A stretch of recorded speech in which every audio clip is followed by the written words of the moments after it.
Yeah, I'm not quite sure. We seem to have lost connection with the control room. I'm not getting a listing on the telephone numbers, but I'm going to take a chance because I see we have one caller on the line, and I'm going to assume that they've already been, somebody's talked to him backstage. So you're on the air. Who is this? This is Phil. Hey, Phil, how you doing? Just fine.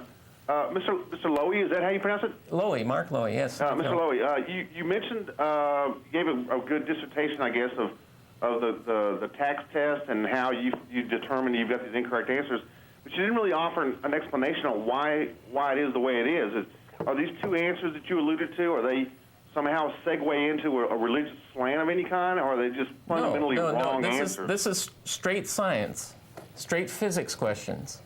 Okay, straight physics. So it wasn't so much a science question in terms of how old is the Earth, for instance. No. Yeah, I don't happen to have the questions here, but if you have internet access and you access my website, I provide all the details on these particular questions for which incorrect scores were given, including links to the actual test questions, the actual tests at the TA's website, and links to responses that the TA issued when I challenged the scores on these questions, and the TA issued false statements, and my responses. Okay. On another kind of, I guess, same kind of issue. How is it we got in the boat we're in? How is it? Is our Texas legislature lobbied by these publishers and other organizations to make things the way they are, where we pay these exorbitant prices for books? Or is it somehow, is this just a Texas thing, or is this a nationwide issue? Why? Because I know for a fact, you're right. We pay through the kazoo for these books, and it's just outrageous. Well, I have to admit I haven't studied the whole history of how things got the way to be, got how they are now, or the details of how things are in other states. But I grew up in California, and things there seem to have been, pretty much as they are here now.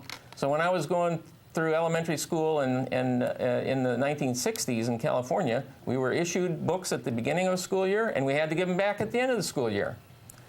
Okay. But what I'm concentrating on now is informing people in the legislature and others about some specific things that can be done to acquire books at low cost. Okay. And I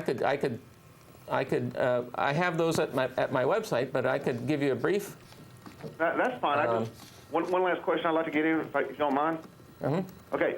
So when you spoke to the legislature, what was your? I mean, I guess it's kind of a two-part question. What was your response from the legislature? Did you feel hopeful that they were going to, take the suggestions you gave them, I guess seriously, or did you get this? My feeling is with the Texas legislature, it's like the Rock of Gibraltar. Those guys are hard to move. Well, I was really surprised about the relatively fast action that I just approached them as an individual got regarding the low-cost textbook idea and about the idea of allowing children to keep their books permanently. Okay, so I'm sorry, real quick. So when you brought up these other countries, my understanding is, and my feeling, at least not only state government but federal government, the last thing they want to hear is, look how Denmark does it, look how South Korea does it, look how Japan does it. These guys act like, if it's not the American way, it's not worth a damn, basically. Well, there's a lot in the news these days about the need to improve math and science education. And that's true at the federal level and at the state level. A lot of legislators are potentially interested in at least looking like they are trying to improve the situation in mathematics and science. All right, well, thanks so much for your time. My phone's dying on me, but it's a very interesting subject. Oh, thank you. Thanks so much. Thanks, Phil.